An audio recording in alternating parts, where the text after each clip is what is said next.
So hello and welcome everyone to the ocean classes. This is second lecture of electrochemistry. और आज इस lecture में हम लोग देखने वाले हैं कि इलेक्ट्रोड पोटेंशियल को हम लोग किस तरीके से मेजर करते हैं with the help of standard hydrogen electrode. So let's begin. Measurement of electrode potential. The absolute value of electrode potential of a single electrode cannot be determined because oxidation half reaction and reduction half reaction cannot be done alone. कहने का मतलब यहाँ पे ये है कि किसी का भी इलेक्ट्रोड पोटेंशियल हाफ सेल का हम लोग नहीं निकाल सकते. क्या किसी हाफ सेल का इलेक्ट्रोड पोटेंशियल आप निकाल पाओगे? तो जवाब है नहीं. इसलिए कि लेट सपोज यहाँ पे एक जिंक का रॉड है. ओके, ये सॉल्यूशन मान लो ZnSO4 का है. तो ये जो हाफ सेल है, अगर ये जिंक इलेक्ट्रॉन देगा भी तो किसको देगा? यहाँ से तो कोई, और फिर यहाँ पे सर्किट तो बंद है, तो यहाँ से सर्किट आगे कैसे बढ़ेगा? जब तक कि यहाँ पे कोई एक और आपका half cell, right half cell ना हो, तब तक आप लोग इस जिंक का इलेक्ट्रोड पोटेंशियल मेजर नहीं कर सकते हो. तो हम लोग सबसे पहले तो हमें ये जानना है कि हम लोग हाफ सेल का इलेक्ट्रोड पोटेंशियल मेजर नहीं कर सकते. सो हमें क्या करना होता है, किसी भी अगर हमें हाफ सेल को मेज़र करना है तो उसके साथ हमें जोड़ना पड़ता है स्टैंडर्ड हाइड्रोजन इलेक्ट्रोड, जिसको हमने क्या माना है? बेस माना है. इसका पोटेंशियल साइंटिस्ट ने क्या माना है? ज़ीरो माना है. हाइड्रोजन का पोटेंशियल साइंटिस्ट ने क्या माना है? बाय डिफ़ॉल्ट ज़ीरो माना है. और जो हाइड्रोजन का इलेक्ट्रोड है, एक बार मैं इसका आपको ये दिखला देता हूँ कि किस तरीके से बना हुआ है, क्या क्या अपैरेटस इसमें यूज्ड है. तो देखिए, हाइड्रोजन इलेक्ट्रोड में क्या होता है कि सबसे पहले जो सॉल्यूशन है वो 1 मोलैरिटी ऑफ HCl सॉल्यूशन होता है. 1 मोलैरिटी ऑफ HCl सॉल्यूशन.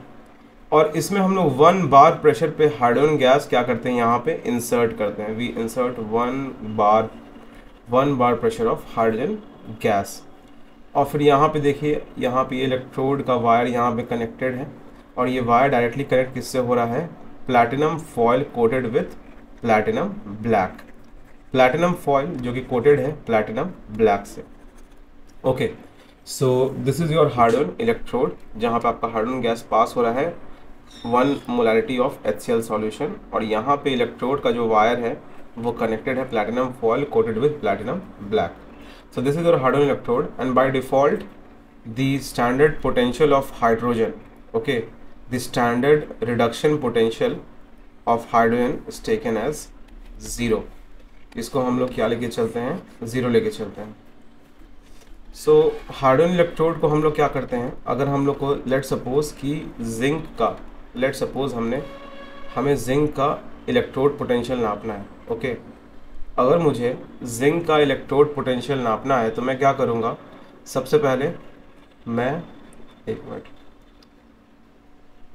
अगर मुझे जिंक का इलेक्ट्रोड पोटेंशियल नापना है तो मैं क्या करूँगा कि मैं जिंक को एनोड की तरह रखूँगा. यहाँ पे मैं जिंक को रखूँगा एनोड की तरह, और मैं इस तरफ रखूँगा हाइड्रोजन के इलेक्ट्रोड को, क्योंकि हाइड्रोजन का इलेक्ट्रोड का तो पोटेंशियल हमने बाय डिफ़ॉल्ट 0 माना है.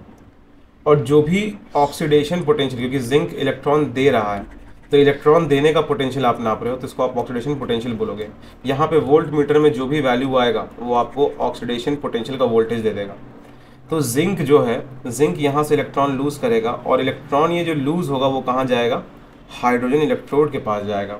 ओके, क्योंकि जिंक ऑक्सीडेशन करता है तो हाइड्रोजन यहाँ पे क्या करेगा? इलेक्ट्रॉन रिसीव करेगा.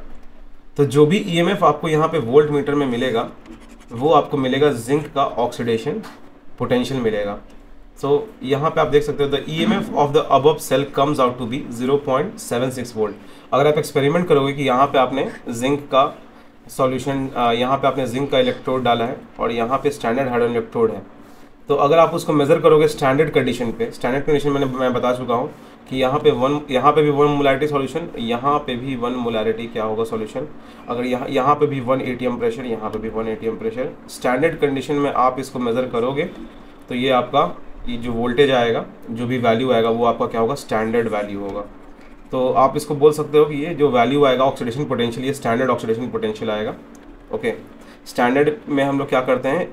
EMF के ऊपर नॉट यूज़ करते हैं हम लोग. Okay, so the EMF of the above cell comes out to be 0.76 volt which is its oxidation potential. So यहाँ पे वो उसका आया क्या? Oxidation potential. लेकिन हम लोग यहाँ पे आया इसका 0.76 ऑक्सीडेशन पोटेंशियल। क्योंकि ऑक्सीडेशन पोटेंशियल आया है इसलिए मैंने यहाँ पे Zn+2 लिखा है, क्योंकि इलेक्ट्रॉन इसने लूज़ किया। तो यहाँ पे हम लोग Zn और फिर यहाँ पे लिखते हैं Zn+2। तो यहाँ पे जिंक का जो ऑक्सीडेशन पोटेंशियल दिया हुआ है, अगर मैं इसे रिडक्शन पोटेंशियल में कन्वर्ट करना चाहूँ तो जस्ट मैं इसका क्या कर दूँगा, रिवर्स कर दूंगा, यानी -0.76 इसका क्या हो जाएगा, रिडक्शन पोटेंशियल। और रिडक्शन पोटेंशियल को लिखने का तरीका क्या है, देखो अगर मैं रिडक्शन पोटेंशियल लिखूंगा तो यहाँ पे मैं लिखूंगा Zn+2 से लेके Zn, क्योंकि ये इलेक्ट्रॉन 2 इलेक्ट्रॉन गेन किया, ये माइनस में, क्योंकि ऑक्सीडेशन पोटेंशियल पॉजिटिव में है तो रिडक्शन पोटेंशियल आपको क्या लेना पड़ेगा, इसका जस्ट रिवर्स, क्योंकि oxidation is the reverse of reduction. तो यहाँ पे हम लोग क्या यूज़ करते हैं, माइनस साइन यूज़ करते हैं। ओके, सो आपको रिडक्शन पोटेंशियल ही एनसीईआरटी में बोला गया है कि ये स्टैंडर्ड इलेक्ट्रोड पोटेंशियल है। Reduction potential is your standard electrode potential by default. Okay, so यहाँ पे क्या हो रहा है इस सेल में देखो, एनोड में तो जिंक इलेक्ट्रॉन लूज कर रहा है। अगर मैं रिएक्शन लिखूँ, Zn सॉलिड से Zn एक्वस में कन्वर्ट हो रहा है, और जो H+ है, जो हाइड्रोजन आयन है सॉल्यूशन के अंदर, वो 2 इलेक्ट्रॉन गेन करके हाइड्रोजन गैस में क्या हो रहा है, कन्वर्ट हो जा रहा है। अगर हम लोग ये रिएक्शन देखते हैं तो आप जैसा कि आप यहाँ पे देख सकते हो, ये जो ऊपर जस्ट ये रिएक्शन ये कहना चाह रहा है कि Zn यहाँ से इलेक्ट्रॉन लूज कर रहा है। If Zn is losing electron, if zinc here it is losing electron at anode. At anode zinc is in solid form, it lose electron, it becomes aqueous and it lose 2 electron. At cathode पे क्या हो रहा है कि जो hydrogen ions हैं, 2 hydrogen ions which is in aqueous form, they will gain 2 electron which is loosed by zinc and it will convert into hydrogen gas. Okay, so this is how it is. और इसके बाद हम देखते हैं कि अगर मुझे मेज़र करना है किसी का, ये तो मैंने मेज़र कर लिया जिंक का, और लेट सपोज अगर मुझे कॉपर, क्योंकि कॉपर तो रिडक्शन शो करता है, कॉपर रिडक्शन शो करता है, तो इसलिए हमने कॉपर को किस साइड रखा, इस साइड रखा, और हाइड्रोजन को हमने इस साइड रखा। जबकि अब आपने भी जस्ट देखा ऊपर कि जिंक लेफ्ट साइड था और हाइड्रोजन राइट साइड, क्योंकि लेफ्ट साइड हमेशा एनोड होता है और एनोड ऑक्सीजन लूज करता है, और राइट साइड में कैथोड होता है। और कॉपर का प्रॉपर्टी इलेक्ट्रॉन गेन करना, तो वो इलेक्ट्रॉन वो गेन करेगा कॉपर हाइड्रोजन से, तो इसलिए मैंने इसको कहाँ रखा, राइट में रखा। ओके, सो यहाँ पे देखिए कॉपर का इलेक्ट्रोड राइट साइड है, तो यहाँ पे आप देख सकते हो कि हाइड्रोजन मैंने यहाँ पे लेफ्ट में रखा, और हाइड्रोजन यहाँ से क्या करेगा, इलेक्ट्रॉन लूज करेगा। तो जब हाइड्रोजन इलेक्ट्रॉन लूज करेगा तो इसका ये एनोड पे चला जाएगा। तो एनोड का जो रिएक्शन है, तो जो एनोड का रिएक्शन बनेगा वो बनेगा hydrogen, it will lose electron, it will become aqueous. Okay, hydrogen gas जो इसमें है ये इलेक्ट्रॉन लूज करेगा और ये दे देगा प्लैटिनम फॉयल को इलेक्ट्रॉन, फिर यहाँ से इलेक्ट्रॉन ट्रैवल करता हुआ आ जाएगा कॉपर के पास।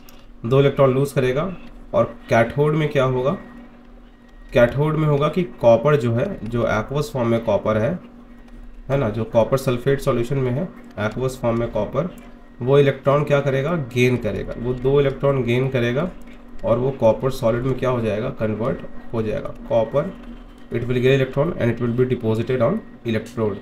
सही है, तो ये होगा।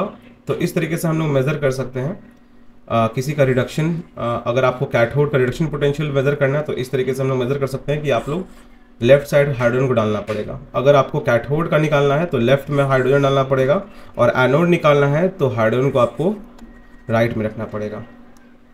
और यहाँ पे जो भी वोल्ट मीटर में जो वैल्यू आएगा, ऊपर यहाँ पे ये इसका क्या बता देगा कि कितना वोल्टेज के साथ इसने क्या रिडक्शन किया है।